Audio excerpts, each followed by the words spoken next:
Hello बच्चों, good morning. स्वागत है आपका हमारे चैनल खंडवाल क्लासेस में। तो बच्चों, आज से हम स्टार्ट करने जा रहे हैं class 8 new learn well science की चैप्टर्स की सीरीज को।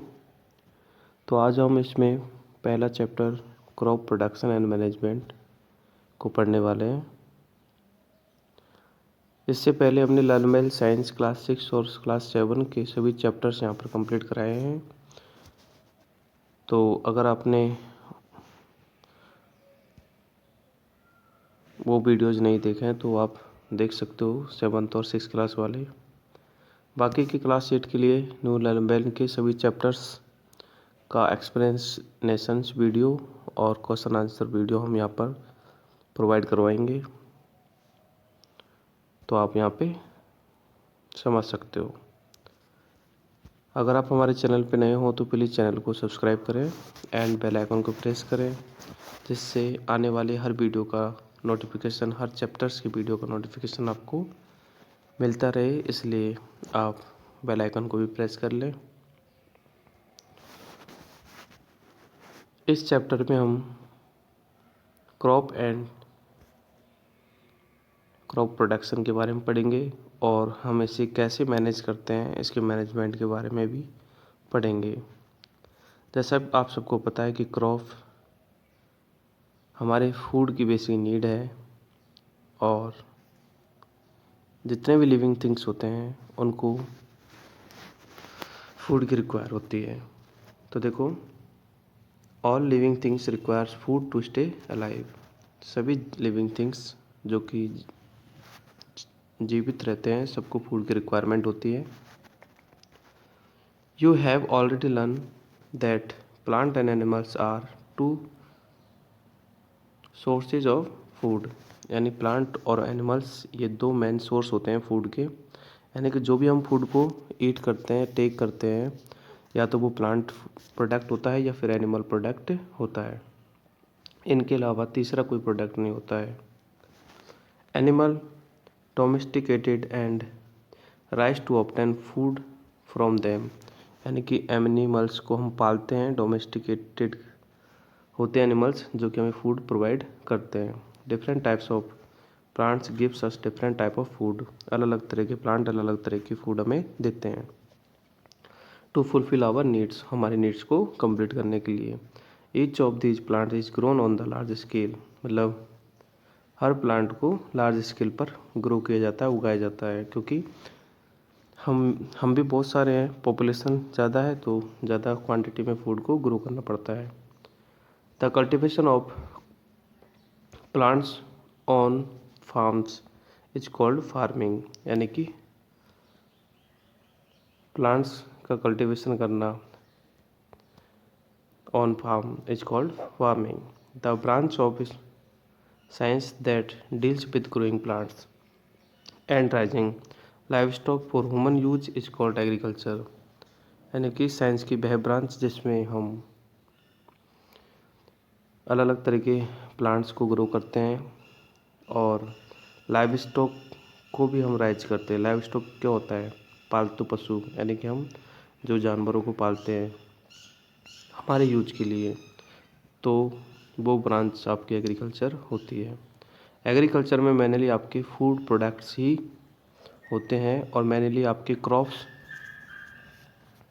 एंड लाइव स्टॉक, इन दो पॉइंट्स पर डिस्कस किया जाता है। Agriculture is the largest occupation in our country. जैसा कि आपको पता है कि हमारा देश कृषि प्रधान देश था और अभी भी है, इसलिए एग्रीकल्चर जो है हमारा लार्जेस्ट ऑक्यूपेशन है हमारे कंट्री में। अब आगे हम पढ़ते हैं क्रॉप एंड क्रॉप सीजन के बारे में। जैसा कि आपको पता है कि क्रॉप जो होती है सेशनल वाइज हमारी कंट्री में ग्रो की जाती है। तो पहली बात हम बात करते हैं क्रॉप होता क्या है। ठीक है, अगर हम सेम काइंड के प्लांट लार्ज स्केल पर ग्रो करते हैं तो उसे हम क्रॉप कहते हैं। जैसे गेहूं के प्लांट हमने बहुत ही ज़्यादा स्केल पर या ज़्यादा अमाउंट में ग्रो किए हैं तो वो क्रॉप होती है। जैसे देखो, same kind of plant grown and cultivated at one place on a large scale is called crop. The product which is obtain from a crop is called produce, यानी कि जो प्रोडक्ट हमें क्रॉप से मिलता है उसे हम प्रोड्यूस कहते हैं। Crops can be classified either on the basic of the product obtain और बेसिक ऑफ द सेशनल, यानी क्रॉप्स को हम डिवाइड कर सकते हैं एक तो प्रोडक्ट के अकॉर्डिंग, ठीक है, जैसे दाल, ठीक है, जैसे दाल वाली फसलें, है ना, यानी कि हम दाल वाली क्रॉप्स अलग अलग तरीके होती है। और क्रॉप्स को हम सेशनल वाइज भी डिवाइड कर सकते हैं, ठीक है, सेशनल वाइज, जैसे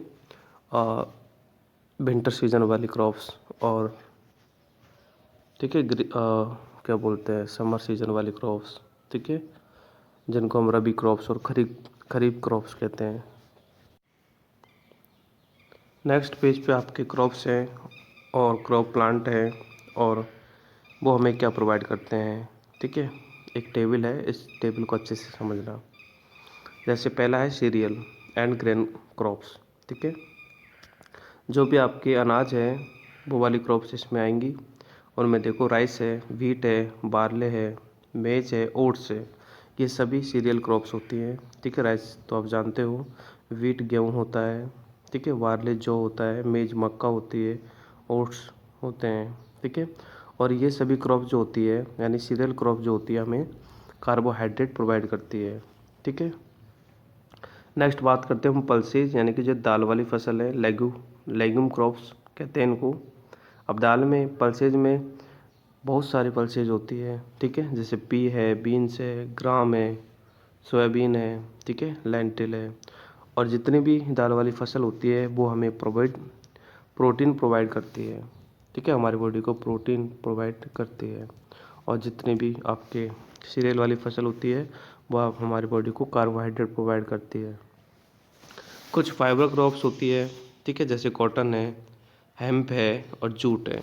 ये हमें इनसे हमें फाइबर्स मिलता है जिससे कि हम कपड़े बनाते हैं, ठीक है। और कोई कुछ ऑयल सीड्स क्रॉप्स होती है जिनसे कि हम ऑयल प्रोड्यूस करते हैं, जैसे मस्टर्ड ऑयल, ठीक है, मस्टर्ड होता है सरसों, सनफ्लावर होता है, सूरजमुखी और ग्राउंडनट होता है, ठीक है, मूंगफली, जिससे मूंगफली का तेल निकलता है, कोकोनट तो है ही है, ठीक है, तो इनसे ऑयल हमें मिलता है।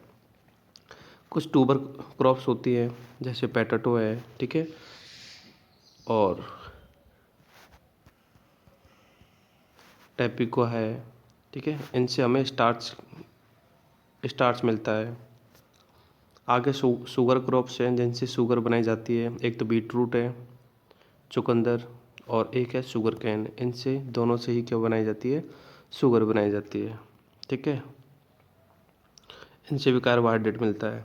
आगे रूट क्रॉप्स हैं जैसे जड़ों वाली क्रॉप्स, जैसे कैरेट है ना, सब्जी, और स्वीट पोटैटो है, ये रूट क्रॉप्स है, इनसे भी हमें स्टार्च और विटामिन मिलता है। नेक्स्ट है बीवरेज क्रॉप्स। बीवरेज मतलब पेय, ऐसी क्रॉप्स जिनको हम पीने के लिए यूज करते हैं, तो वो आपकी टी और कॉफ़ी है, ठीक है, ये बीवरेज प्रोडक्ट्स हैं। आगे हम क्लासिफिकेशन करते हैं क्रॉप्स का अकॉर्डिंग टू सीजन, ठीक है। तो सीजन के अकॉर्डिंग जो क्रॉप्स होती है मेनली टू टाइप्स की होती है, एक तो होती है रबी क्रॉप्स, ठीक है, और एक होती है खरीफ क्रॉप्स। अब रबी क्रॉप्स की बात करते हैं तो रबी क्रॉप जो होती है मेनली अक्टूबर के और नवंबर के मंथ में ग्रो की जाती है और मार्च अप्रैल तक इनको काट लिया जाता है, यानी कि हार्वेस्ट कर लिया जाता है, ठीक है।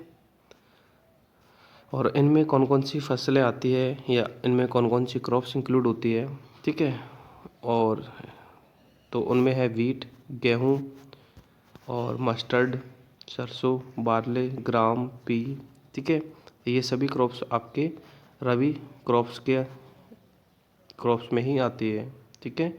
और रबी क्रॉप्स ध्यान रखना आपको विंटर्स क्रॉप्स भी कहते हैं क्योंकि विंटर सीजन में ही ग्रो की जाती हैं, ठीक है।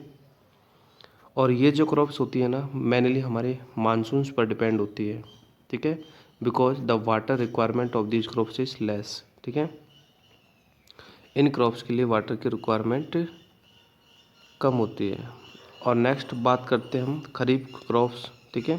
तो खरीफ क्रॉप्स जो होती है वो आपके मेनली जून और जुलाई में ग्रो की जाती है। ये ध्यान रखना है आपको कि कौन सी टाइप की फसल कौन से मंथ में ग्रो की जाती है, कौन से मंथ में उसको हार्वेस्ट करते हैं, ठीक है। जून और जुलाई में इसको ग्रो करते हैं और सितंबर या अक्टूबर के समथिंग इसको काट लिया जाता है, यानी कि हार्वेस्ट कर लिया जाता है। तो इसे हम खरीफ क्रॉप्स कहते हैं, ठीक है। और इसे हम समर क्रॉप्स के भी नाम से कह सकते हैं। इसमें आपके जो एग्जाम्पल है वो है राइस, पैडी जिसको कहते हैं, मेज है, मक्का, पल्सेज है, ठीक है, कॉटन है, ग्राउंडनट्स है। ये सभी आपके खरीफ क्रॉप्स के ही एग्जाम्पल्स हैं, ठीक है।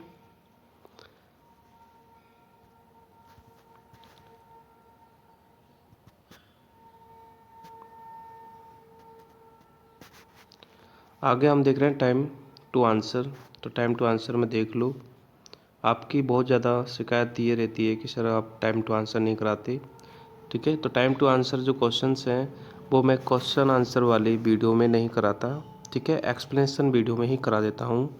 तो आप देख लो यहाँ पे फिल इन द ब्लैंक्स है, crops depend on the monsoon range for growth, ठीक है। तो मानसून रेंज पर जो फसलें डिपेंड होती है अपनी ग्रोथ के लिए, ठीक है, तो वो आपके खरीफ क्रॉप्स आएंगे इसमें, ठीक है। तो आप यहाँ पे समझ सकते हो कि सर ने ये क्वेश्चन कराया है खरीफ। नेक्स्ट है आपके second question, is the largest occupation in our country. तो क्रॉप्स, ठीक है, इसमें आएगा आपका क्रॉप्स। नेक्स्ट है rice and wheat are example of, ठीक है, राइस और वीट जो है आपके कैसे एग्जाम्पल्स हैं, ठीक है। तो राइस और वीट आपके एग्जाम्पल्स हैं कार्बोहाइड्रेट के, ठीक है, इनसे आपको कार्बोहाइड्रेट मिलता है। नेक्स्ट है mustard is a source of, ठीक है, ऑयल। मस्टर्ड किसका सोर्स है? ऑयल का। नेक्स्ट है beetroot is a source of, ठीक है, तो शुगर, इसमें शुगर आएगा, बीटरूट से शुगर मिलती है हमें, ठीक है। आगे है बेसिक एग्रीकल्चर प्रैक्टिस, ठीक है। तो बेसिक एग्रीकल्चर जो प्रैक्टिस है इसमें हम क्या पढ़ने वाले हैं, ठीक है। तो इसमें काफ़ी सारी एक्टिविटीज़ को हम पढ़ने वाले हैं जो कि एक फार्मर परफॉर्म करता है क्रॉप्स को ग्रो करने के लिए, ठीक है। उन्हें हम एग्रीकल्चर प्रैक्टिस कहते हैं। जैसे सबसे पहले वो क्या करेगा, तो यहाँ पर आप देख रहे हो बेसिक एग्रीकल्चर जो प्रैक्टिस है उसमें सबसे पहला पॉइंट होता है प्रिपरेशन ऑफ सॉइल, यानी सबसे पहले हम सॉइल को प्रिपेयर करते हैं क्रॉप्स को उगाने से पहले, ठीक है, क्योंकि सॉइल को प्रिपेयर करना बहुत ही ज़्यादा इंपॉर्टेंट है। उसके बाद में सेकंड है सोइंग ऑफ सीड, यानी कि बीजों को उगाना। नेक्स्ट है मैन्योरिंग, मैन्योरिंग मतलब खाद डालना, ठीक है, उसमें मैन्योर ऐड करना। और उसके बाद इरिगेशन है, इरिगेशन मतलब टू सप्लाई वाटर, यानी पानी देना। नेक्स्ट है प्रोटेक्शन ऑफ क्रॉप्स, ठीक है, जब हमारे पेड़ या प्लांट्स ग्रो हो जाते हैं तो हमें उनको प्रोटेक्ट करना होता है, ठीक है, फ्रॉम बीट्स। तो नेक्स्ट स्टेप आपका ये आता है। उसके बाद जब हमारे क्रॉप्स पूरी तरह से पक जाती है तो देन हार्वेस्टिंग, यानी काट लेते हैं हम उनको। और देन लास्ट आपका होता है स्टोरेज, यानी कि फिर हम उनके ग्रेन्स को स्टोर कर लेते हैं। तो ये कुछ बेसिक प्रैक्टिस होती है जो कि एक फार्मर परफॉर्म करता है क्रॉप्स के ग्रोइंग में, ठीक है। तो सबसे पहला जो हम इनमें पढ़ रहे हैं पहला पॉइंट प्रिपरेशन ऑफ सॉइल, ठीक है। तो आपको इनको मतलब कंटिन्यू ध्यान भी रखना है कि सबसे पहला काम क्या है, उसके बाद कौन सा काम करेंगे, उसके कौन सा बाद काम करेंगे, ठीक है। तो स्टेप बाय स्टेप इनको ध्यान भी रखना है। डायरेक्टली पूछ भी लेता है एग्जाम्स में, और बाकी हमें इनको पढ़ना तो है ही है। तो देखो द फर्स्ट स्टेप जो होता है ग्रोइंग इज तो प्रिपेयर ऑफ सॉइल, ठीक है। The preparation of soil involve plugging और लेवलिंग। प्लगिंग का मतलब है हल चलाना, ठीक है, खेत में सबसे पहले हम हल चलाते हैं। और लेवलिंग का मतलब है मिट्टी को लेवल करते हैं, ठीक है। The soil needs to be loosen and that we roots can penetrate deep into the soil, यानी कि सॉइल को लूज करना बहुत ज़रूरी होता है ताकि वो अच्छे से वाटर को मतलब एब्जॉर्ब कर सके। एंड कैन ब्रीथ ईजिली, और ब्रीथ भी कर सके, ठीक है। अब आप कहोगे सर सॉइल भी ब्रीथ करती है, बिल्कुल बेटा सॉइल ब्रीथ करती है, ठीक है। अगर सॉइल को ब्रीथिंग के लिए जगह नहीं मिलती है देन जो प्लांट्स होता है क्रॉप्स होती है वो पूरी तरह ग्रो नहीं करती है। तो सॉइल को ब्रीथिंग की रिक्वायरमेंट होती है, इसलिए मिट्टी को लूज रखना चाहिए हमेशा। The process of loosening and turning of the soil is called plugging. तो ये डिफाइन आपसे पूछी जाएगी, ठीक है, क्वेश्चन भी बनता है कि प्लगिंग क्या होता है। तो प्लगिंग एक प्रोसेस होता है जिसमें सॉइल को लूज किया जाता है एंड टर्न किया जाता है। टर्न मतलब उखाड़ना और लूज मतलब लूज करना, ठीक है। तो इसको ध्यान रखना। नेक्स्ट है प्लग, होई एंड कल्टीवेटर, इनका यूज किया जाता है, ठीक है, प्लगिंग करने के लिए। और एडवांटेज हम इसका देखें तो पहला पॉइंट देखो, it help to bring the nutrition rich soil from the lower layer of to the top, ठीक है, यानी कि इससे जो है न्यूट्रिशन रिच सॉइल एक तरह से हमें मिलती है, making it available to plant, और प्लांट्स को वो ग्रो के लिए अवेलेबल होती है। सेकंड पॉइंट है it helps to retain moisture from longer period, यानी कि इससे जो मॉइस्चर है मिट्टी में वो लंबे समय तक बना रहता है, ठीक है। After ploughing the soil some big particles of soil is called crumbs, यानी कि जब हम प्लग करते हैं, हल चलाते हैं मिट्टी में, तो सॉइल के बड़े बड़े पार्टिकल्स होते हैं जिनको कि क्रम्स बोलते हैं, तो वो रह जाते हैं, ठीक है। तो इसलिए उनको तोड़ा जाता है, यानी उनको ब्रेक किया जाता है बिग पार्टिकल्स को, ठीक है। तो इसलिए लेवलिंग प्रोसेस की जाती है, यानी कि लेवलिंग की रिक्वायरमेंट होती है। लेवलिंग का मतलब होता है मिट्टी को बिल्कुल लेवल करना, ठीक है, मिट्टी में जो बड़े पार्टिकल्स हैं उनको तोड़ के और मिट्टी को लेवल करना, ठीक है। तो ये एक वुडन प्लंक से, मतलब वुडन और आयरन प्लंक से किया जाता है। अब हम आगे पढ़ रहे हैं एग्रीकल्चर इम्प्लीमेंट्स, ठीक है। इम्प्लीमेंट्स मीन्स होता है एग्रीकल्चर में कौन कौन सी चीज़ों का हम यूज करते हैं, ठीक है, यानी कि जो टूल्स होते हैं उनका यूज करते हैं, तो वो कौन कौन से टूल्स होते हैं, ठीक है, उनको हम क्या बोलते हैं, कल्चरल इम्प्लीमेंट्स बोलते हैं, ठीक है। तो यहाँ पर कुछ हैं उनके बारे में जानते हैं। पहला तो प्लग है, जिससे कि आप प्लगिंग करते हो, ठीक है। ये जो होता है वो आपका वुड का भी बना होता है और आयरन का भी बना होता है। पहले के ज़माने में वुड के ही प्लग हुआ करते थे, आजकल हम आयरन का भी यूज करते हैं, ठीक है। प्लग ये होता है, ठीक है, ये मिट्टी के अंदर होता है, ये वाला पार्ट, मिट्टी को इससे उखाड़ा जाता है। आगे देखो, the strong triangular iron strip is called plug share, ठीक है, और लोहे की जो स्ट्रॉन्ग होती है उसको हम प्लग शेयर कहते हैं। ये आपका प्लग शेयर है, ये वाला जो डंडा होता है ना, ये प्लग शेयर है। एंड लॉन्ग वुडन पार्ट, अच्छा नहीं, ये तो आपका प्लग शाफ्ट है और ये आपका प्लग शेयर है। लॉन्ग वुडन पार्ट जो होता है ये लंबा, ये आपका प्लग शाफ्ट होता है। इन अर्लियर टाइम प्लग्स पर ड्राइवन बाई एनिमल्स, यानी पहले के ज़माने में जो प्लग्स है, यानी कि जो हल है वो एनिमल्स के द्वारा ही चलाया जाता था। आजकल तो हम ट्रैक्टर का यूज करते हैं, ठीक है, पहले जानवरों को यूज करते थे, ठीक है, एनिमल्स का, जैसे बुल्स है या फिर हॉर्सेज है, ठीक है। नेक्स्ट आपका जो इम्प्लीमेंट्स है वो है होई, ठीक है। तो होई कुछ इस टाइप का होता है, ठीक है। होई में भी एक लॉन्ग रोड होती है, ठीक है, जो वुड की हो सकती है या फिर लोहे की हो सकती है, with a broad and strong iron plate attach to one end, ठीक है, इसके वन एंड में ये आयरन जो प्लेट है ये वाली ये अटैच होती है। The bent plate acts like a blade, और जो मुड़ी हुई प्लेट होती है ये वाली नीचे वाली, ये ब्लेड की तरह कार्य करती है, ठीक है, यानी कि इसको मिट्टी में रहती है ये, और मिट्टी को टर्न करती है और लूज करती है, ठीक है। इसको बीड्स रिमूविंग में भी यूज में लेते हैं। नेक्स्ट कल्टीवेटर होता है, ठीक है। कल्टीवेटर जो होता है वो आपका इम्पोर्टेंट इम्प्लीमेंट होता है, ठीक है। ये सेकेंडरी टिलेज में आपके वर्क करता है। Its teeth also called shanks pierce the soil, यानी कि सॉइल को उखाड़ देते हैं। And they are degrade through it. Cultivators are drawn with the help of tractors, यानी कि ये जो कल्टीवेशन होता है आपने देखा होगा ट्रैक्टर के पीछे लगाया जाता है, ठीक है। इसको एनिमल्स के पीछे कभी नहीं लगा सकते, क्योंकि पूरा लोहे का होता है और ट्रैक्टर के द्वारा ही खींचा जाता है, ठीक है। इसका भी यूज हम प्लगिंग में करते हैं।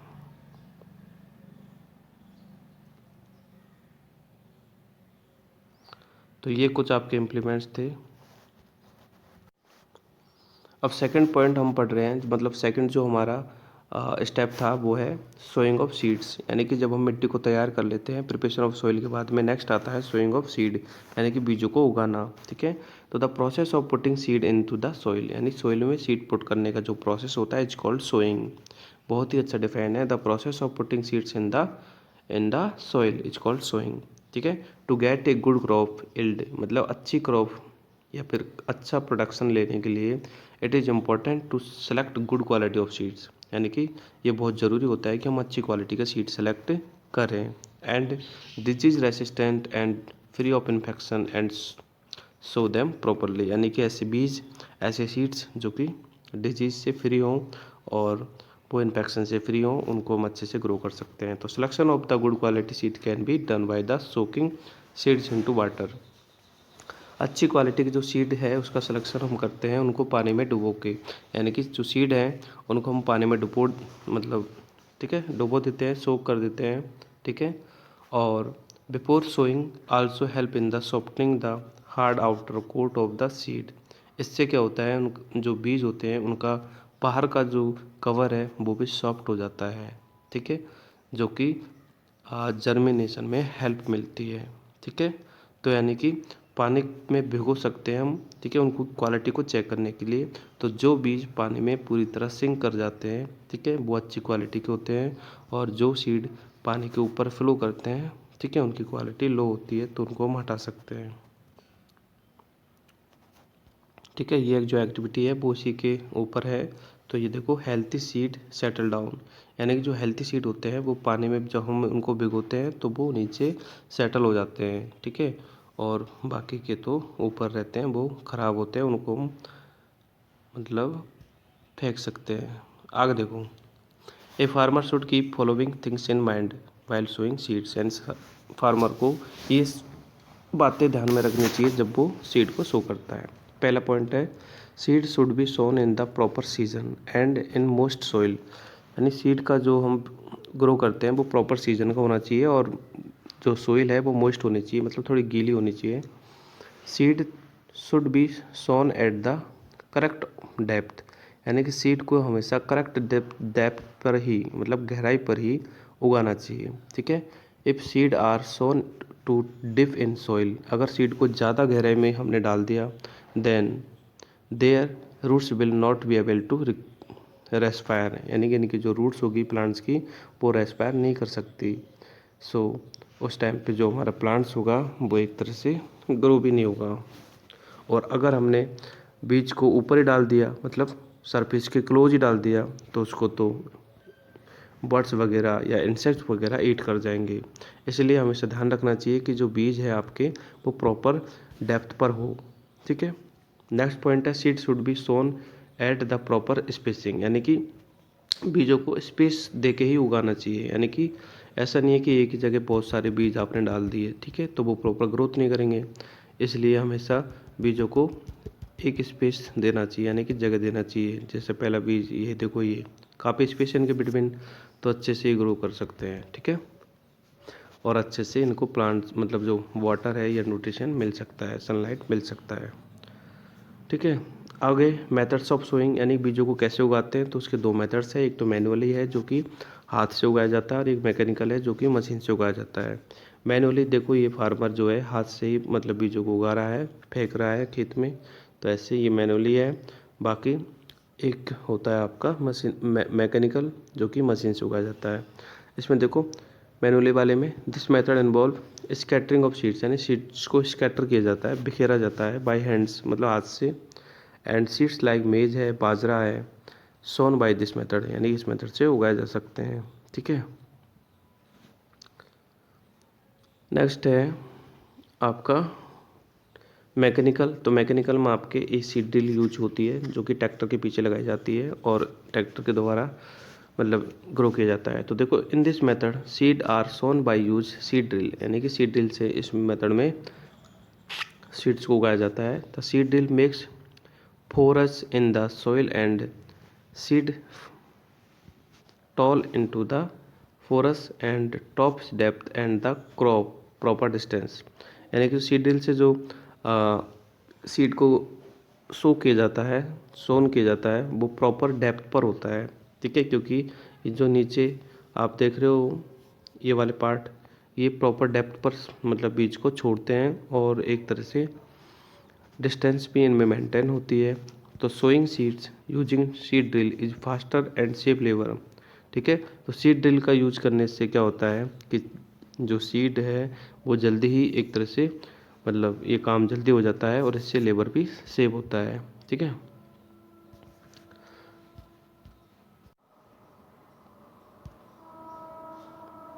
नेक्स्ट आपका क्रॉप से ट्रांसप्लांटेशन। अब देखो ट्रांसप्लांटेशन क्या होता है। तो कुछ क्रॉप्स होती है जैसे राइस है ना, और कुछ वेजिटेबल्स होती है जैसे चिलीज है एंड टमाटोज है, are seed by sown in small area is called nursery. यानी इनके जो बीज हैं उनको एक छोटे एरिया में उगाया जाता है जिसको कि हम नर्सरी कहते हैं, और बाद में इनके जो प्लांट्स ग्रो होते हैं उनको उखाड़ के और उनको बड़े लेवल पर मतलब क्रॉप्स मतलब खेतों में उगाया जाता है। इस चीज़ को हम बोलते हैं सॉइल ट्रांस, ठीक है, प्लांटेशन। मतलब सीडलिंग तैयार की जाती है। सीडलिंग का मतलब है पौध तैयार की जाती है। पौध कहते हैं ना, पौधारोपण।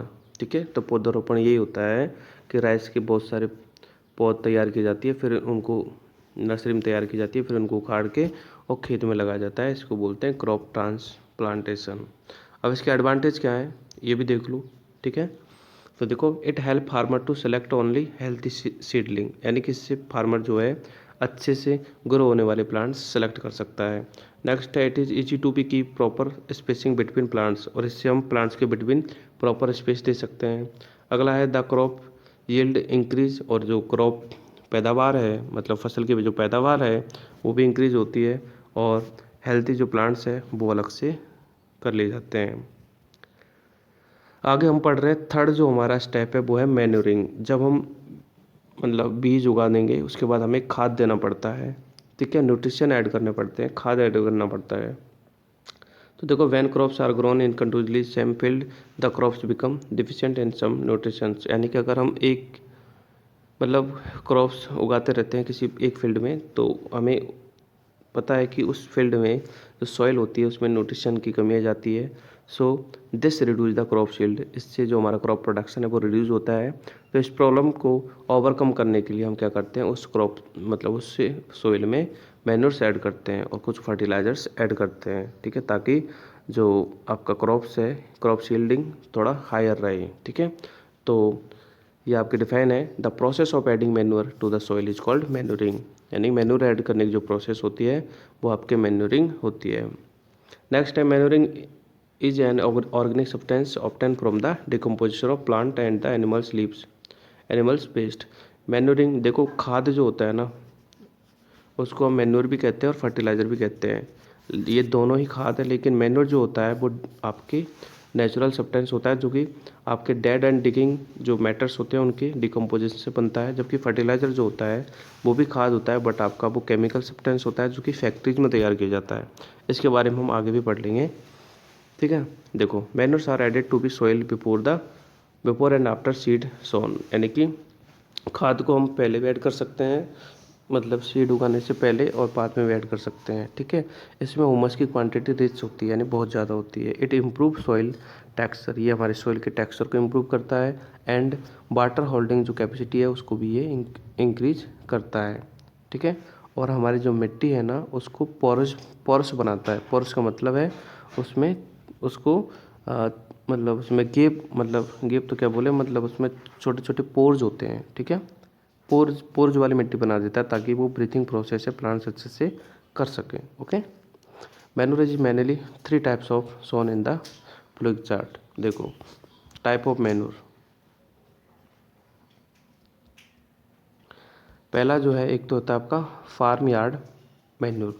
फार्म यार्ड जो मैन्योर होता है ना, जो हमारे फार्म में जो भी वेस्ट प्रोडक्ट होते हैं जैसे डंक है ना, स्ट्रॉ है, लीव्स है, इनके डिकम्पोजिशन से बनाया जाता है। यानी कि इन डेड और डिकिंग मैटर जो होते हैं उनके डिकम्पोजिशन से आपका फार्म यार्ड मैन्योर तैयार किया जाता है। एक होता है आपका ग्रीन मैन्योर।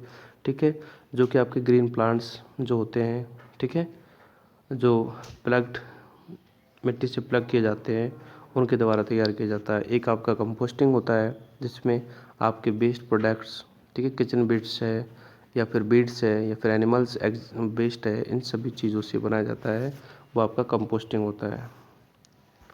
आगे हम बात कर लेते हैं फर्टिलाइज़र के बारे में। तो मैंने अभी बताया था आपको, फर्टिलाइज़र भी आपका एक तरह से खाद ही होता है, बट वो केमिकल वाला होता है। तो देखो, फर्टिलाइज़र ये chemical compound that is manufactured in the factories. ये फैक्ट्रीज में मैन्युफैक्चर किया जाता है।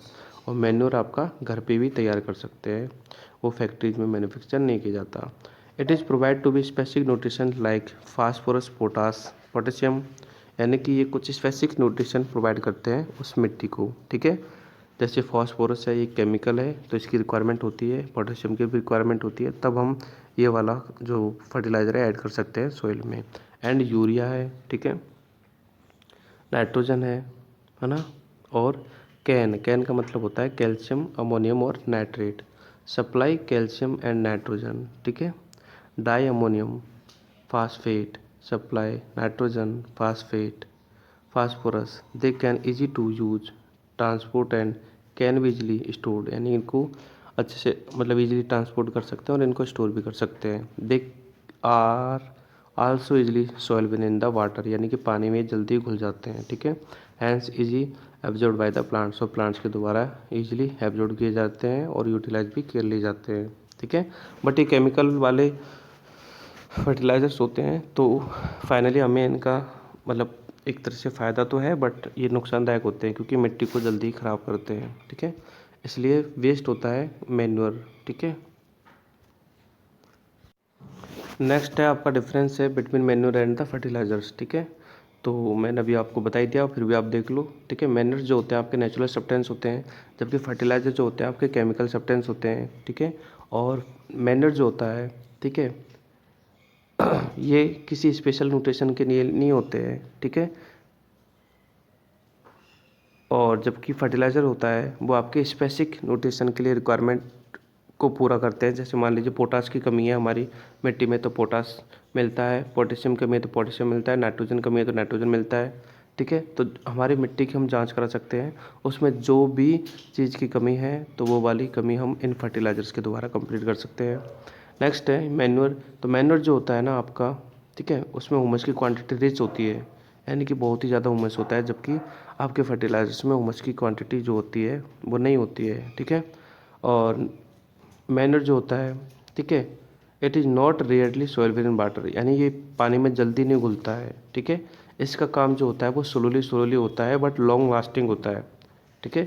ये धीरे धीरे वर्क करता है पर मिट्टी को पूरी तरह अच्छी बना के रखता है, जबकि ये जो होता है ना ये वाटर में तुरंत सॉल्युबल हो जाता है, ठीक है।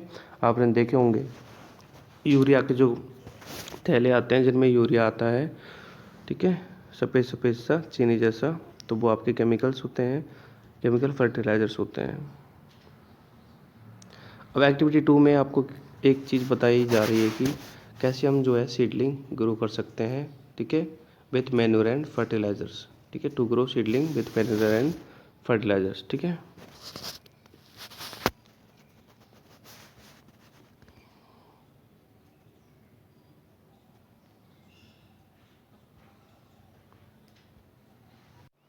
तो इस एक्टिविटी में आपको ये बताया जा रहा है कि आपको 3 पॉट लेने हैं जो कि सेम साइज़ के होने चाहिए, ठीक है, जैसा कि यहाँ पर दिखाया गया है। और पहले वाले पॉट में आपको खाद ऐड करना है, यानी मैन्योर ऐड करना है। सेकंड वाले पॉट में आपको फर्टिलाइज़र्स ऐड करना है। और थर्ड वाले पॉट में आपको कुछ भी ऐड नहीं करना, नॉर्मल मिट्टी ही ऐड करना है, ठीक है। और उनमें आपको मतलब सीडलिंग करनी है, मतलब कोई भी बीज डालना है, ठीक है। आप क्या ऑब्ज़र्व करते हो, इसको आपको 15 डेज़ के लिए छोड़ देना है। 15 डेज़ बाद हम देखते हैं कि कौन से टाइप के पॉट की जो प्लांट है वो अच्छे से ग्रो होती है, मतलब इसकी हाइट को मैं देखते हैं हम। तो सबसे अच्छी हाइट हमें मिलती है मैन्योर वाले में, ठीक है। उससे कम मिलती है हमें बी वाले में जिसमें हमने फर्टिलाइज़र ऐड किया है, और सबसे कम मिलती है सी वाले में जिसमें हमने कुछ भी ऐड नहीं किया है, नॉर्मल मिट्टी ऐड की है।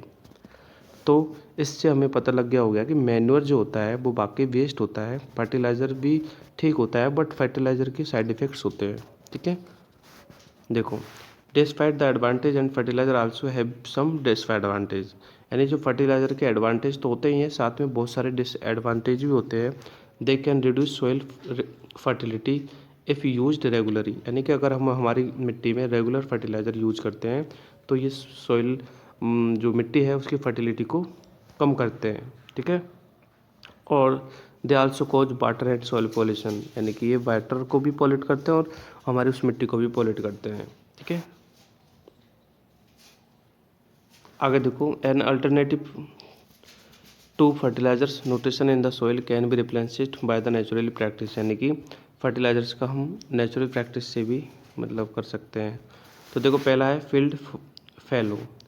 फील्ड फैलो का मतलब है कि जो हमारी फील्ड होती है, ठीक है, उसको हम फ्री छोड़ देंगे। फ्री का मतलब है 1 सीज़न के लिए या 2 सीज़न के लिए हम उसको फ्री छोड़ देंगे, तो उसमें न्यूट्रिशन ऐड हो जाएंगे।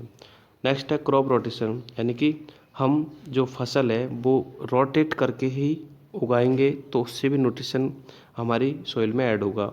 जैसे अब की बार हमने वीट मान लीजिए उस पर्टिकुलर जो फील्ड है उसमें ग्रो किया है, तो नेक्स्ट टाइम पे वीट ना करके किसी और फसल को ग्रो करें।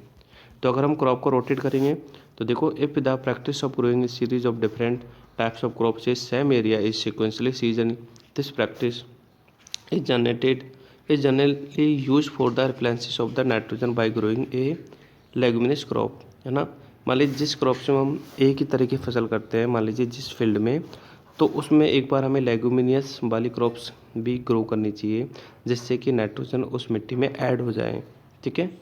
That's adds nitrogen and organic matter, क्योंकि आपको पता होना चाहिए कि जो लेगुमिनियस जो प्लांट होते हैं, ठीक है, वो हमारी मिट्टी में नाइट्रोजन की फुलफिल करते हैं, ठीक है। अब ये क्यों करते हैं बाद में बताऊंगा मैं, क्योंकि राइजोबियम नाम का एक बैक्टीरिया होता है जो कि लेगुमिनियस वाले प्लांट्स की रूट्स में होता है, ठीक है। तो वो हमारे जो एनवायरनमेंट की नाइट्रोजन है उसको नाइट्रेट्स में कन्वर्ट करके और वो उसको ऐड करता है मिट्टी में। इससे क्या होता है, उस पर्टिकुलर जो एरिया की जो मिट्टी है उसमें नाइट्रोजन की फुलफिल हो जाती है। तो इस तरह से हम मतलब न्यूट्रिशन को बढ़ा सकते हैं, ठीक है। नेचुरल मेथड से भी हम बढ़ा सकते हैं। तो पहला फील्ड फेलो हो गया, मतलब फील्ड को छोड़ दो 1-2 सीजन के लिए। सेकंड हो गया क्रॉप रोटेशन।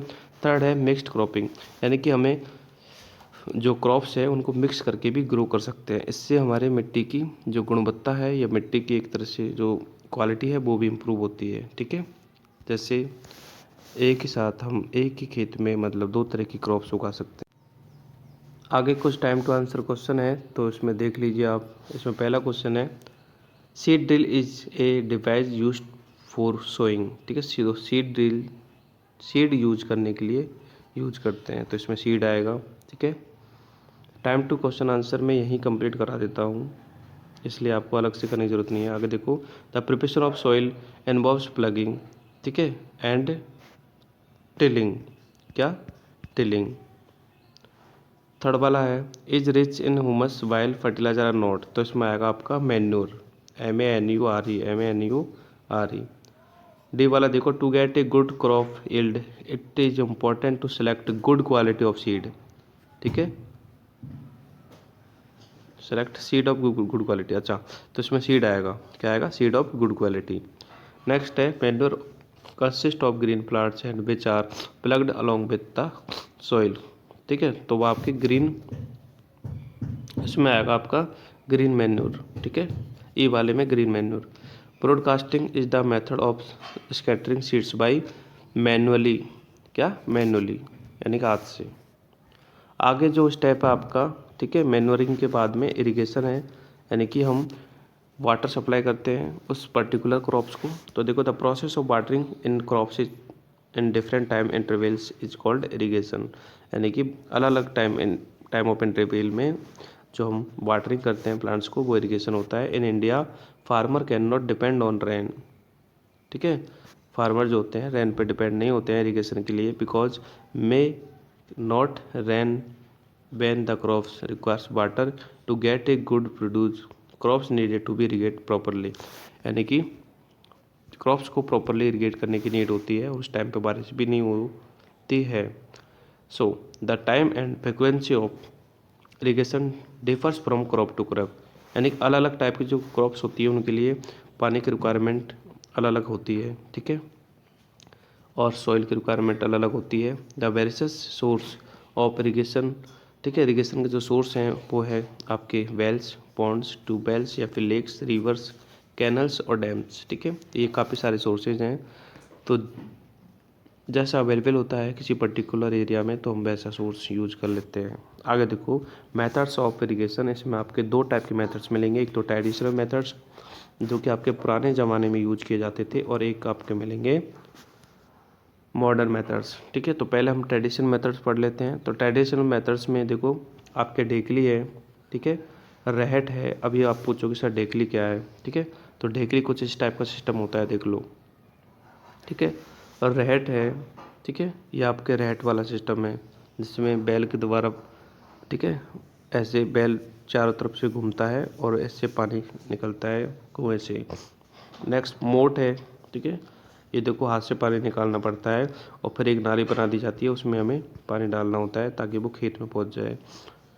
नेक्स्ट है चैन पंप, ठीक है, ये चैन पंप, एक मिनट होना, हाँ ये चैन पंप है, ठीक है। तो ये आपके पुराने ज़माने के मेथड्स हैं जो कि पहले यूज किए जाते थे, ठीक है। Water available in wells and canals distributed in fields by using cattle और ह्यूमन लेबर, ठीक है। तो यानी कि खेतों में पानी को पहुंचाया जाता था, या तो कैटल्स होते थे उसमें या फिर ह्यूमन लेयर के द्वारा पहुंचाया जाता था। जैसे देखो इसमें ह्यूमन्स को काम करना पड़ता है, हमें पानी खींचना पड़ता है, फैच करना पड़ता है और फिर उसको खेतों में पहुँचाया जाता है। These methods are cheaper as they do not require use of electricity, यानी कि इनमें कोई इलेक्ट्रिसिटी की रिक्वायरमेंट नहीं होती है, इसलिए चीपर होते हैं, सस्ते होते हैं, but are less efficient, but efficient कम होते हैं, ठीक है। अब हम आगे बात कर लेते हैं मॉडर्न टाइम के, मतलब नए ज़माने के जो मेथड्स हैं उनके बारे में, ठीक है। तो देखो ये जो मेथड्स होते हैं वो मोर एफिशिएंट होते हैं, जबकि ऊपर वाले मेथड्स क्या होते हैं, लेस एफिशिएंट होते हैं, ठीक है। और in these methods water is equally distributed all parts of field, यानी इससे पानी जो होता है फील्ड के सभी पार्ट्स में इक्वली डिस्ट्रीब्यूट किया जा सकता है। These methods are generally aimed at conserving water, यानी कि इन जो मेथड्स का जो एम होता है वो होता है पानी को कंजर्व करना, पानी को बचाना, ठीक है। इनमें बहुत ही कम पानी का यूज किया जाता है और प्रॉपरली ढंग से यूज किया जाता है, ठीक है। अब देखो इनमें दो मेथड्स हैं, एक तो स्प्रिंकल मेथड है, ठीक है, जो आपके पार्क्स में देखते हो आप, फुब्बारा वाला, ठीक है, फुब्बारा वाला मेथड से, ये देखो ये वाला जिसपे फुब्बारे के द्वारा पानी को स्प्रिंग किया जाता है, ठीक है। तो this one of the most commonly methods use for the irrigation of crops. It is involve installing vertical pipes, इसमें पाइप्स को इंस्टॉल किया जाता है at equal distance with rotating nozzle, मतलब इक्वल डिस्टेंस पे, और उसमें एक रोटेटिंग नोजल होता है जिससे कि पाइप मतलब पानी को छोड़ जाता है, और जो रोटेटिंग नोजल होता है वो टॉप होता है, ठीक है। जैसे देखो ये पानी इधर इधर जा रहा है, ठीक है, वो रोटेट करता रहता है और सभी डायरेक्शन में पानी को छोड़ता रहता है। The pipes are connected to the main pipelines, ठीक है, और जो पाइप्स है वो वाटर की जो मेन पाइपलाइंस है जो सप्लाई होती है वहाँ से कनेक्ट होता है, उसके हिसाब से इसमें प्रेशर हाई बनता है और इससे जो है रोटेटिंग नोजल के द्वारा पानी की सप्लाई की जाती है, ठीक है। तो ये जो मेथड होता है वो क्रॉप्स के लिए बहुत ही ज़्यादा यूज़फुल होता है और इससे पानी की बहुत ही ज़्यादा कम रिक्वायरमेंट होती है इसमें। अब आगे देखो, सैंडी सॉइल और अनइवन जो लैंड होता है वहाँ पर ये मतलब मेथड्स एक तरह से फिट नहीं होता है, क्योंकि ये इवन मेथड पर, यानी कि एक जैसा मेथड हो समतल मैदान पर ही हम इसको फिट कर सकते हैं।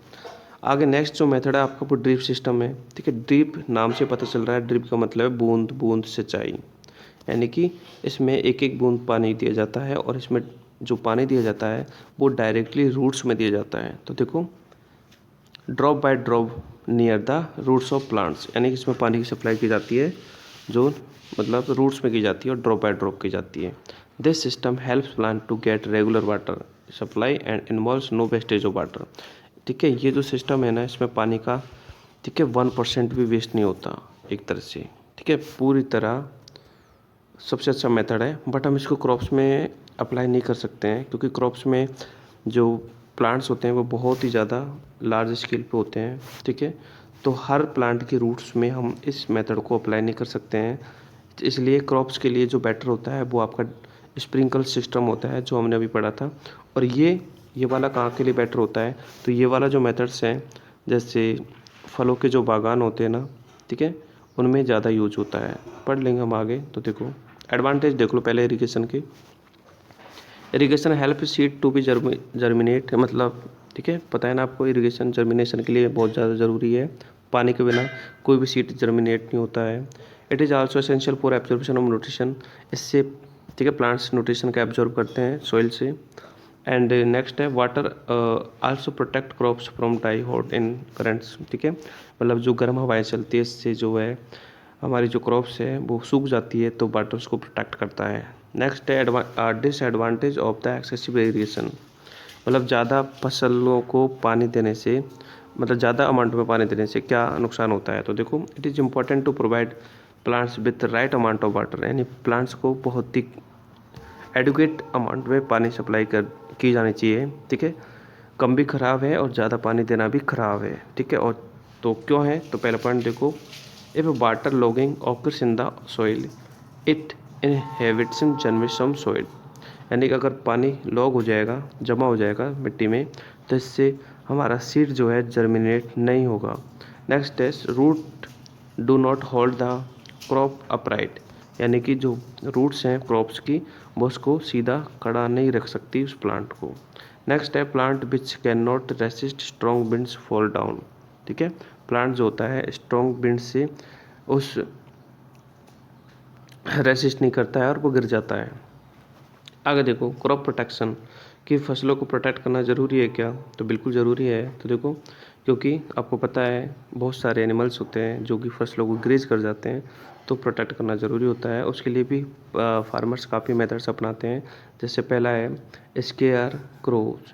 ठीक है, स्केयर क्रोज जो होते हैं बिजूके होते हैं जो कि खेतों में लगाए जाते हैं। देखो ये रहे, इनसे कि एनिमल्स डर जाते हैं और उस खेत में नहीं घुसते हैं। ठीक है, एक तो ये मेथड्स हैं, और दूसरा है यूज ऑफ पेस्टिसाइड्स। पेस्टिसाइड्स मतलब देखो, after replaces the soil adequate nutrition it is important to protect the crops, यानी क्रॉप्स को प्रोटेक्ट करना ज़रूरी होता है बाय डैमेजिंग पेस्ट, यानी कुछ जो होते हैं इंसेक्ट्स होते हैं, कुछ रोडेंट्स होते हैं जो कि उस फसल को खा जाते हैं।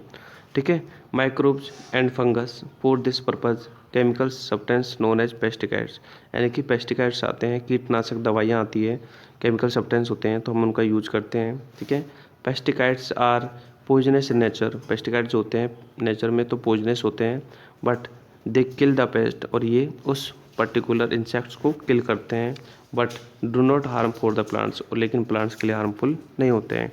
ठीक है, पेस्टिसाइड जो होते हैं इंक्लूड इंसेक्टिसाइड्स। ठीक है, पेस्टिसाइड में इंसेक्टिसाइड्स होता है जो कि इंसेक्ट्स को किल करता है, और फंगिसाइड होता है जो कि फंगस को किल करता है, और एक रोडेंटिसाइड होता है जो कि रोडेंट्स जैसे रेट्स वगैरह है, माइस है, इनको किल करता है। ठीक है, तो इनका हम यूज कर सकते हैं जिससे हमारी फसल प्रोटेक्ट हो जाए। ठीक है, और आगे देखो, सम ऑफ कॉमन पेस्टिसाइड्स भी यूज करते हैं जैसे DDT।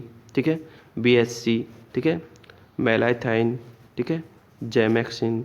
ठीक है, हेप्टाक्लोर, मिथाइल पैराथिन। तो ये कुछ नाम हैं पेस्टिसाइड्स के जो कि यूज किए जाते हैं। आगे है बीडिंग। तो बीडिंग एक प्रोसेस होती है, ठीक है, प्लांट्स को प्रोटेक्ट करने की। बीडिंग मतलब क्या होता है, बीड्स को रिमूव करना। बीड्स क्या होती हैं, बीड्स जो होती हैं वो आपके अनवांटेड प्लांट्स होते हैं that grow along with crops, जो कि फसल के साथ उग जाते हैं। ठीक है, जिनको हम नहीं उगाते बट वो हमारी क्रॉप्स के साथ उग जाते हैं। ठीक है, and compete with the crops with water, तो हमारी क्रॉप्स के साथ में वो कम्पीट करते हैं पानी के लिए, मिनरल्स के लिए, न्यूट्रिशन के लिए, सनलाइट के लिए। ठीक है, ठीक है ना। तो एमरंथस, ठीक है, जिसको चौड़ाई बोलते हैं। ठीक है, चौड़ाई का पौधा होता है एमरंथस। एंड वाइल्ड ओट, जिसको जावी बोलते हैं, वाइल्ड ओट, जावी। तो ये कुछ आपके बीड्स के एग्जांपल्स हैं। ठीक है, they need to be removed by regular interval, यानी कि इनको रेगुलर इंटरवल्स में मतलब हटाते रहना चाहिए। ठीक है, जिससे कि हमारी जो क्रॉप है वो अफेक्ट ना हो। ठीक है, तो इनको रिमूव करने का जो मेथड होता है उसको हम बीडिंग कहते हैं। आगे हम देख रहे हैं जो बीडिंग के लिए हम क्या यूज कर सकते हैं। तो बीडिंग के लिए आपके देखो 3 टाइप के मेथड्स हैं। एक तो मैकेनिकल मेथड्स है, यानी कि हम हमारे हाथ के द्वारा प्लांट्स को रिमूव कर सकते हैं। ठीक है, इसमें हम कुछ इम्प्लीमेंट्स यूज करते हैं जैसे खुरपी है, ठीक है, या फिर हैरो। ठीक है, ये हैरो है और एक खुरपी होती है जिससे कि हम बीड्स को हटा सकते हैं। दूसरा है केमिकल मेथड्स, यानी कि कुछ बीडिकाइड्स आते हैं जो कि बीड्स को रिमूव करने के लिए यूज किए जाते हैं ना। इनके एग्जांपल्स आपसे पूछे तो आपको बताना है 2,4-D एंड MCPA। ओके, और एक होता है बायोलॉजिकल मेथड्स होते हैं। ठीक है, जो देखो in this method natural enemies of weeds like जैसे insects are release in the field which feed on the weeds and disturb them, ठीक है। फॉर एग्जाम्पल जैसे cochineal insects is use to the eliminate prickly pears, यानी कि कुछ ऐसे animals मतलब ऐसे इंसेक्ट्स हम छोड़ देते हैं जो कि उन जो बीट्स हैं उनको फीड कर लेते हैं। तो ये आपका बायोलॉजिकल मेथड होता है। तो ये 3 मेथड से बीट्स को मतलब एक तरह से हटाने के, ठीक है। तो अब नेक्स्ट प्रोसेस जो होता है मतलब नेक्स्ट जो प्रैक्टिस होती है फार्मर की वो होती है आपकी हार्वेस्टिंग। हार्वेस्टिंग का मतलब है फसल को काट लेना, ठीक है। फसल को हार्वेस्ट कर लेना। जब फसल पूरी तरह तैयार हो जाती है तो हम उसको हार्वेस्ट कर लेते हैं। तो देखो, when a crop is fully grown and next stage is to be cut harvested crops. The process of cutting and gathering of crops, यानी कि प्रोसेस ऑफ कटिंग, कटिंग मतलब काटना और गैदरिंग मतलब इकट्ठा करना। ये जो प्रोसेस होता है उसे हम हार्वेस्टिंग कहते हैं। बहुत ही सिंपल इसका डिफाइन है। It can be done by manually, इसको मैनुअली भी कर सकते हैं, ठीक है, सीकल की हेल्प से, और मशीन से भी हम इसको कट कर सकते हैं जो हार्वेस्टर्स होते हैं, ठीक है। मशीन जो होती है वो हार्वेस्टर्स होते हैं जिनके द्वारा इनको कट किया जाता है। The harvested grain then in stored, ठीक है। जब हम पूरी तरह स्टोर कर लेते हैं हार्वेस्ट मतलब सॉरी हम हार्वेस्ट कर लेते हैं तो हम उसको स्टोर कर लेते हैं, और उसके बाद में एक प्रोसेस होती है थ्रेसिंग। थ्रेसिंग मतलब है ग्रेन्स को उस क्रॉप से रिमूव करना, ठीक है। इसके लिए थ्रेसिंग प्रोसेस हम करते हैं। अब थ्रेसिंग प्रोसेस जो होती है ना उसमें भी 2 टाइप की होती है। एक तो मैनुअली थ्रेसिंग करते हैं जो कि पहले के ज़माने में करते थे, और एक आजकल हम मशीन के द्वारा थ्रेसिंग करते हैं, ठीक है। थ्रेसर होते हैं, कॉम्बाइन होती है। देखो ये कॉम्बाइन है, कॉम्बाइन का दोनों काम होता है, यानी काटना और थ्रेसिंग करना। हार्वेस्टिंग और थ्रेसिंग दोनों ही कर देता है ये, ठीक है। और ये आपके मैकेनिकल थ्रेसिंग है जिसमें आपके थ्रेसर होता है। देखो ये वाला थ्रेसर है जिससे कि हम एक तरह से ग्रेन्स को रिमूव करते हैं, ठीक है, फ्रॉम द क्रॉप्स। तो देखो, the process of separating grain from the seed is called threshing. It can be done by manually and by machine, ठीक है। मशीन में हम कॉम्बाइन का यूज करते हैं, मैंने आपको बता ही दिया है। नेक्स्ट प्रोसेस है विनोइंग। विनोइंग एक प्रोसेस है जिसमें जो कि पहले के ज़माने में हम करते थे, ठीक है, और ये भी इसी काम को करने के लिए की जाती है। इसमें क्या होता है, इसमें जो होता है जो स्मॉल लैंड होल्डिंग्स होते हैं मतलब जो छोटे किसान, ठीक है, छोटे किसान जो होते हैं बेचारे जो मतलब कम पैदावार करते हैं, जिनके पास ज़मीन कम होती है, तो वो हाथ से ही ग्रेन्स को सेपरेट करते हैं और उस प्रोसेस को विनोइंग कहते हैं, ठीक है। इसमें जो चाप होता है उसको अलग किया जाता है और ग्रेन्स को अलग किया जाता है, ठीक है। तो इसमें किया क्या जाता है, तो देखो हार्वेस्टेड जो क्रॉप्स होती है उसको, ठीक है, मतलब हाथ में मतलब उठा के और हाइट से उसको ब्लो किया जाता है विंड में, यानी कि हवा में, ठीक है। हवा में ब्लो किया जाता है। इससे जो होते हैं ग्रेन्स जो होते हैं आपके वो डायरेक्टली सेटल डाउन हो जाते हैं, और जो आपके चाप है वो लाइट होता है इसलिए वो हवा के साथ में उड़ जाता है, ठीक है। इस प्रकार सेपरेट किए जाते हैं। ये देखो मैं बता देता हूँ, ये विनोइंग प्रोसेस हो रही है। इसमें इसके हाथ में चाप है मतलब चाप और ग्रेन्स मिक्स्ड है, तो इसको हवा में वो छोड़ेगा धीरे धीरे तो ग्रेन्स नीचे सेटल डाउन हो जाएंगे, और जो चाप है वो लाइट होता है इसलिए वो हवा के साथ में उड़ जाएगा, इधर आ जाएगा। तो इसलिए इस प्रोसेस को विनोइंग कहते हैं, गाँवों में बहुत करते हैं। आगे देखो स्टोरेज है नेक्स्ट, ठीक है। ग्रेन्स आपको मिल जाएंगे तो क्या करेंगे, स्टोर कर लेंगे उनको, ठीक है। The harvested food grains need to be stored very carefully to protect from insects, pest and rodents, ठीक है। इन चीज़ों से हमें उनको प्रोटेक्ट करना चाहिए और अच्छे से इनको स्टोर करना चाहिए, ठीक है। As moisture promote the growth of bacteria and fungi, यानी कि जो मॉइस्चर है वो एक तरह से ग्रोथ करता है बैक्टीरिया और फंगी की इन ग्रेन्स में। सो पहले हमें ये पूरी तरह कंफर्म करना चाहिए कि जो ग्रेन्स है उनमें मॉइस्चर ना हो, ठीक है, यानी कि वो पूरी तरह क्या हो, सूखे हो। अगर सूखे नहीं है तो हम ग्रेन्स को स्टोर करने से पहले उनको सनलाइट में एक तरह से सुखा सकते हैं, ठीक है। उनको मतलब बैग्स में भरने से पहले उनको सुखा सकते हैं। आगे देखो टाइप ऑफ स्टोरेज, ठीक है। तो एक तो होता है आपका ड्राई स्टोरेज और एक होता है आपका कोल्ड स्टोरेज।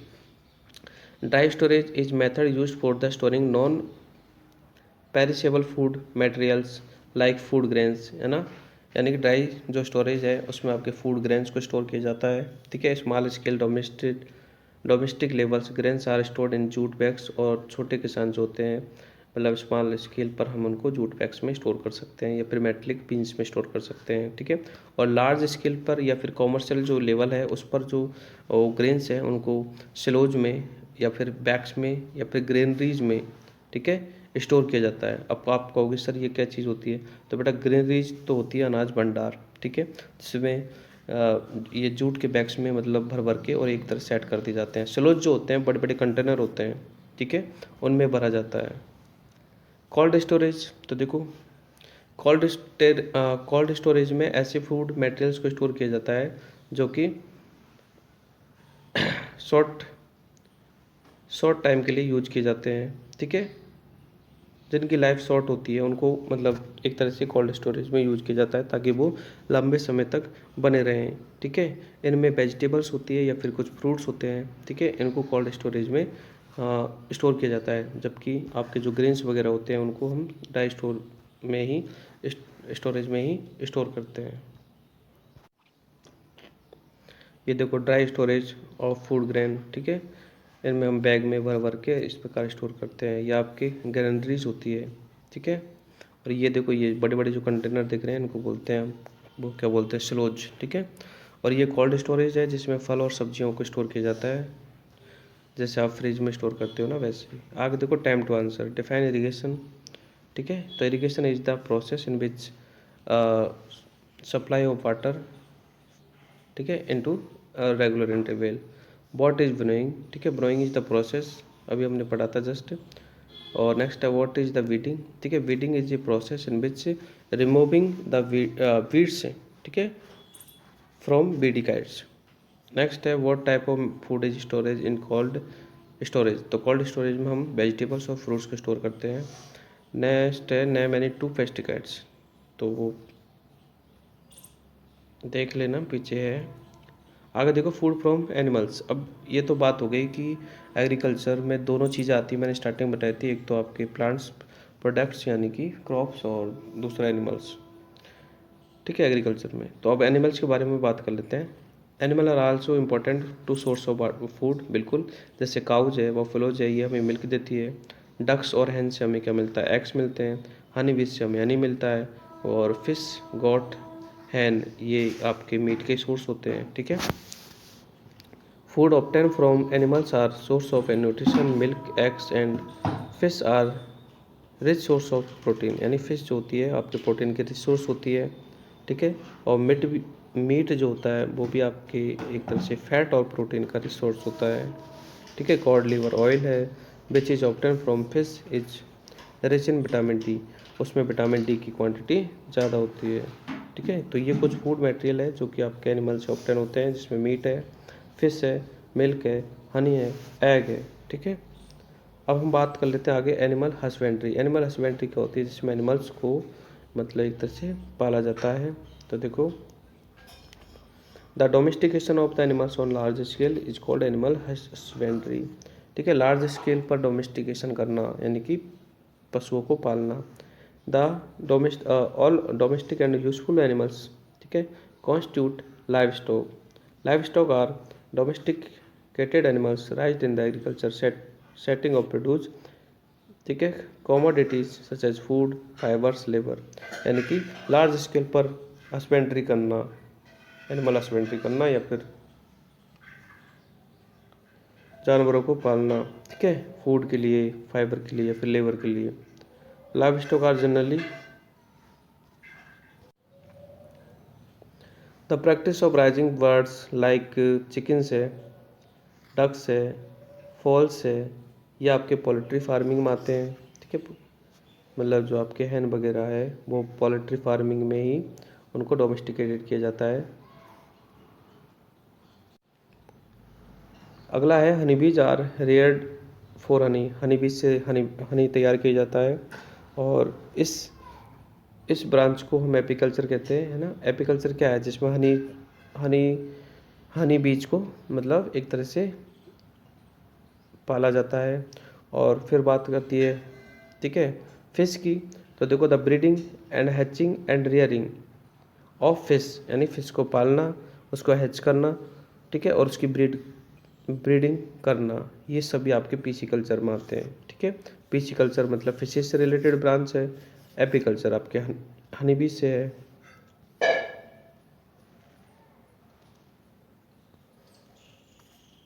नेक्स्ट आपके टाइम टू क्वेश्चन आंसर, जिनमें पहला क्वेश्चन है आपका pisciculture is the rearing of honey बीज। तो पिसिकल्चर में हनी बीज नहीं होती बेटा, पिसिकल्चर में आपके फिशेज होती है, तो ये आपका फॉल्स है। नेक्स्ट है cod liver oil is rich in vitamin D. ठीक है, तो ये बिल्कुल आपका ये वाला सही है। ठीक है, कॉड लिवर में विटामिन डी होता है। Ducks and cows gives us milk, no, ducks and cows gives us egg, तो ये फॉल्स है। नेक्स्ट है goat and hen are source of meat, तो बिल्कुल यस। ठीक है, तो ये आपके टाइम टू क्वेश्चन आंसर भी कंप्लीट है और ये आपका चैप्टर भी कंप्लीट है। तो आई होप कि आपको ये वीडियो बहुत पसंद आया होगा। इसको कम्प्लीटली अगर आपने वॉच नहीं किया है तो आप इसको कम्प्लीटली वॉच करना, आपके इस चैप्टर से सारे डाउट जो है क्लियर हो जाएंगे। और नेक्स्ट वीडियो में हम इसके क्वेश्चन आंसर को कंप्लीट कराएंगे, जिसका डिस्क्रिप्शन में आपको लिंक मिल जाएगा, तो आप वहाँ से जाके वॉच कर सकते हो। तो प्लीज़ इस चैनल को लाइक कीजिए और सब्सक्राइब कीजिए और अपने दोस्तों के साथ में इस वीडियो को शेयर कीजिए। थैंक यू, मिलते हैं नेक्स्ट वीडियो में, तब तक के लिए बाय।